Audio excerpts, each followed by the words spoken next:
knowledge is limited. But when you worship God and worship Him alone, then there is no limit to what you can.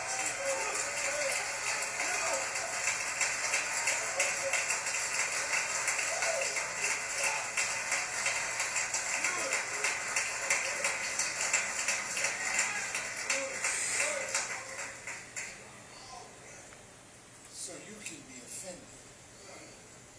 Some of you were offended when I didn't show up in Tuskegee.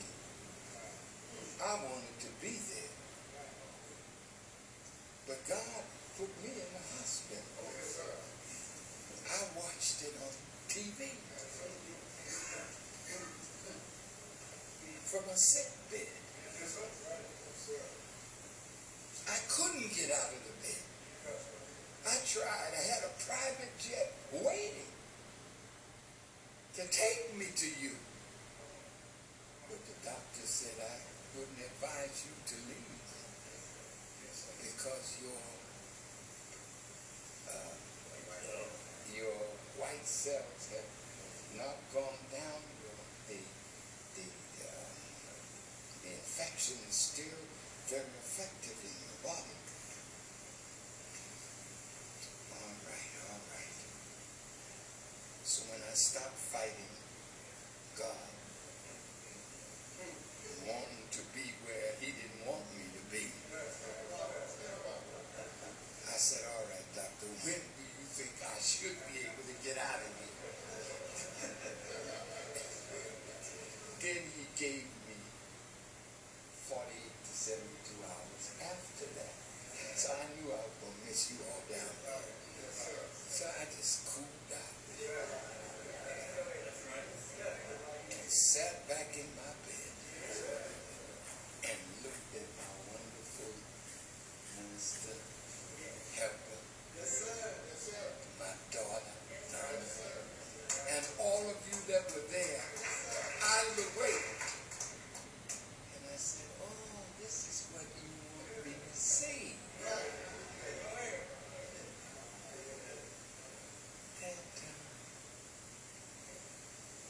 Things are going to go on. That's right. Even when you're gone. If the nation is only alive and well when Farrakhan is alive and well, what kind of nation is that? That's right. God has never, listen carefully, been interested in individuals' survival more than the survival of a species. So no individual lives forever except in one way. I may get to that today, but if not, maybe tomorrow. Inshallah. But you get offended because you worship something that wasn't worthy of worship. And when God took it, you felt betrayed and offended. In the history of Prophet Muhammad, peace be upon him, he got sick. He was not in good health. The disciples knew that, is this the end? He gave them so many pictures. He was such a beautiful man. He came out in front of the believers and he said, is there any of you that I may have offended? I would like to make amends for that. I'm not quoting it perfectly. And one man in the audience said, yes, Prophet, you offended me. One day we were at prayer and your elbow struck me.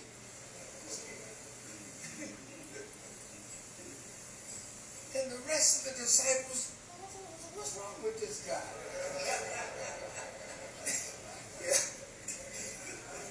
So Okay, come up.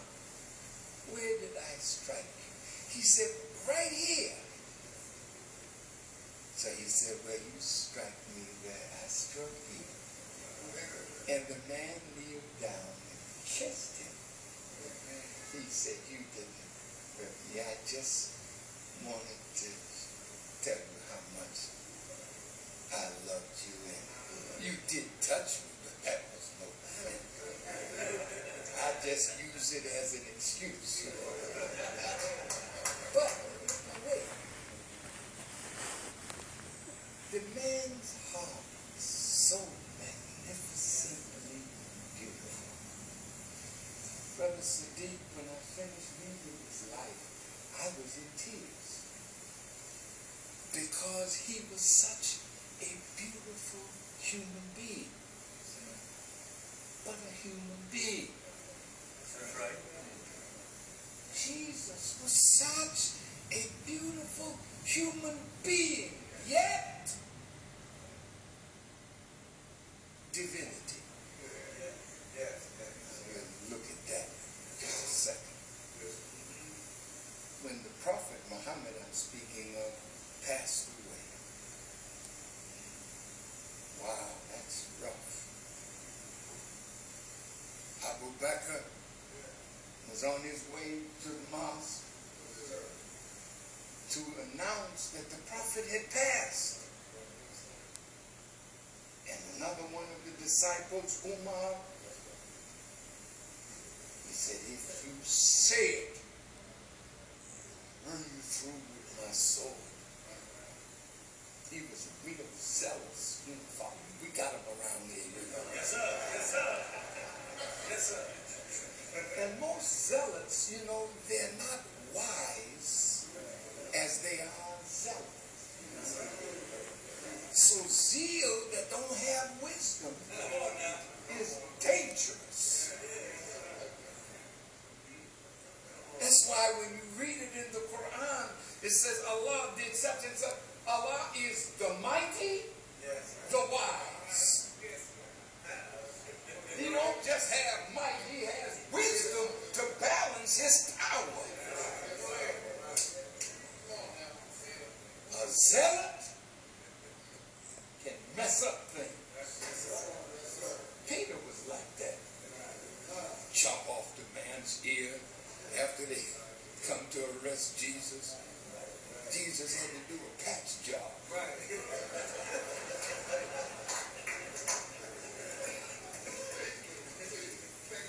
But he said, those who live by that sword will die by it.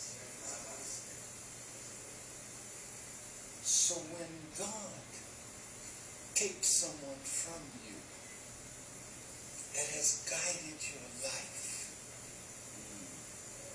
they are not God. They did their best to give you the guidance of God. But when he's ready for them, you did know that every soul must, as the Quran teaches, must taste of death.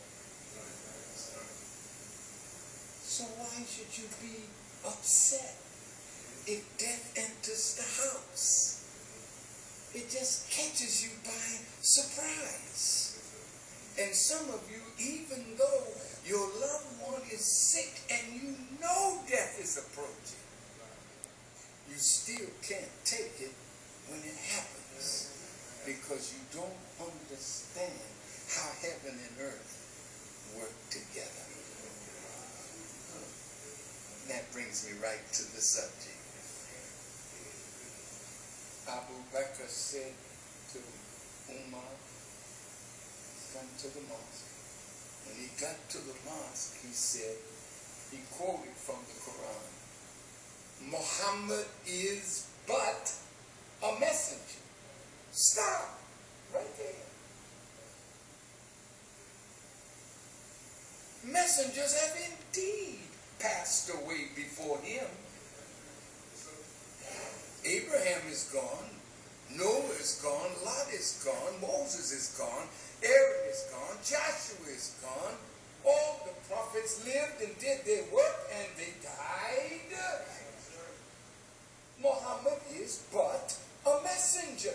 Indeed, messengers have passed away before him. Then the Quran asks the question, if Muhammad dies or is killed, God raises the question, would you turn back on your heels? So let's take a look at the cross. Here he is. One of the greatest human beings that ever walked the earth. Yes, sir. But look at him. Betrayed by Judas. Yes, sir. The hypocritical rabbis that hated him, who had power over the politics of that day. Pontius Pilate comes out and washes his hands of the matter because he knew a good man was being put to death. Many of the disciples ran away.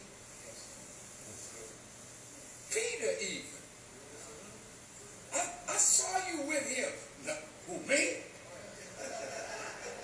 No. See, it's so easy to walk with a leader in the cool of the evening. But in the heat of the day, see that spirit of protecting you. Yet your life and your death is for God. But when death approaches, you run. So you really don't believe that there's another life better than the life that you have. See, righteous people don't run from death. They run to it. And look, some of you walking real fast. Some of you got on track shoes with the reefer in your hand and the Coke bottle nearby and the wickedness that you involved in tearing your body to pieces. You running to the grave. You should be, and I should be, and we should be running to God. So those who worship Jesus and not follow Jesus felt offended that night. Does that make sense? They were offended because he disappointed them. See, when you put power in the hands of an individual who has power, but it's limited. See, when Jesus was teaching, he was not the Christ.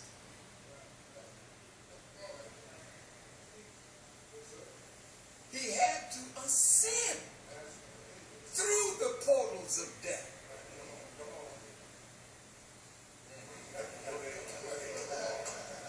To get to the Father. To be not the Father, but to be at his right hand. Meaning an executor of his power.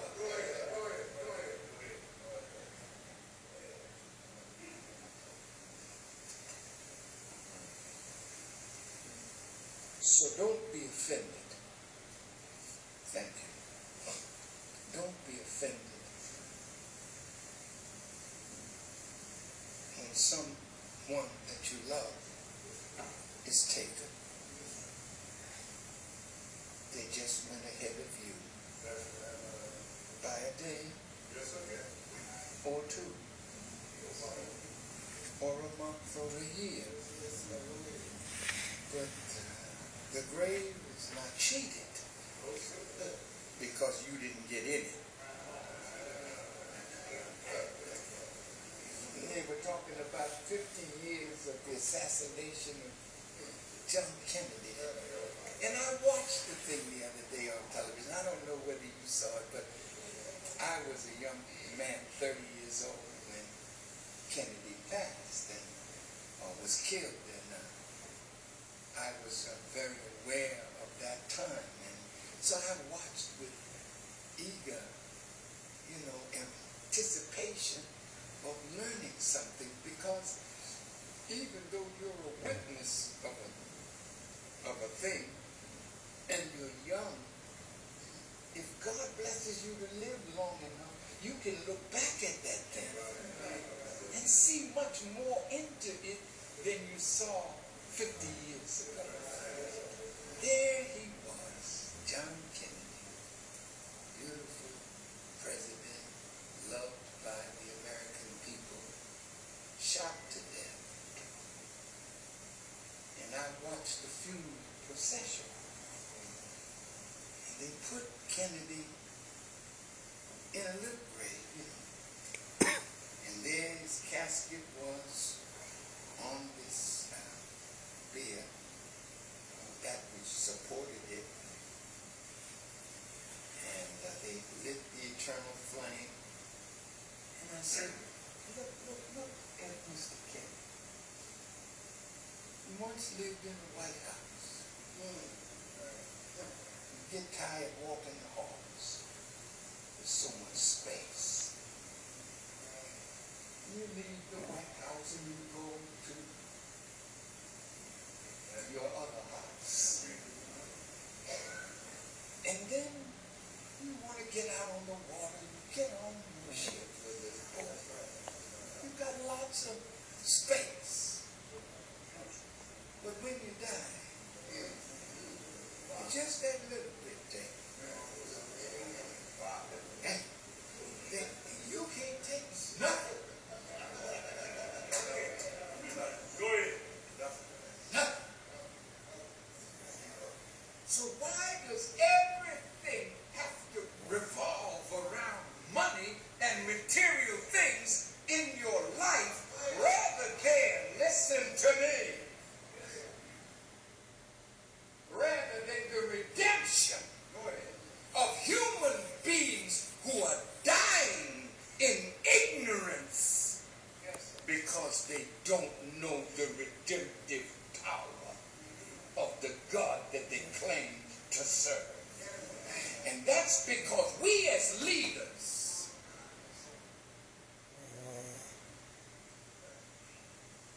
are happy over the bling bling. You got a few followers now that can put a diamond watch on your hand. Isn't that beautiful? Yeah.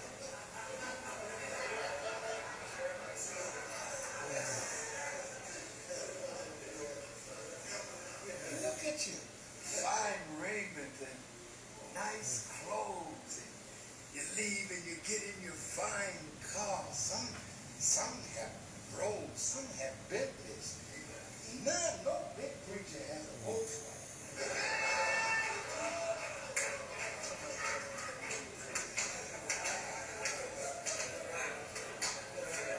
The big preachers, we have something nice to ride in. But it don't make no difference. Your last ride. Your last ride. In a little piece of box.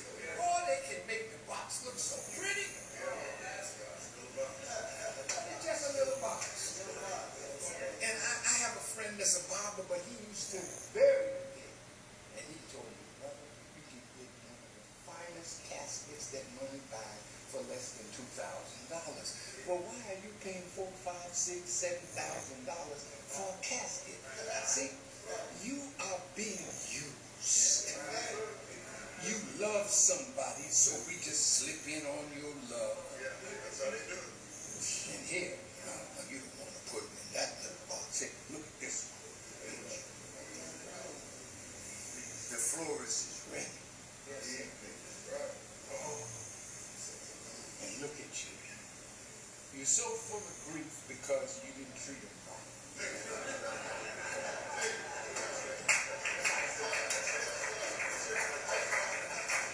In fact, you cussed them out the day they died. Oh, Lord. Yes, sir. See, when you don't live right, You have a lot of regrets when your loved ones go. You know what I'm saying? So that's when I make money as an undertaker, not you, the undertakers in here. They just take your pocket under.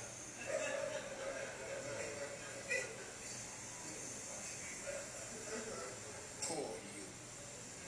And then they take the body. I've done it myself. Oh God. They put it to the earth and you put it in a vault. And then they put concrete, over the top of it. Then they pour the dirt. See, in the Jewish culture, and in the Islamic tradition, and in the tradition of Africa and the Native Americans, see, we don't do a lot of boxes. We don't do boxes. In fact about it, we wash the body. About embalming something to last forever.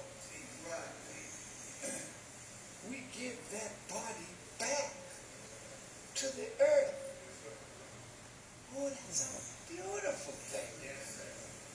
Because once death has come,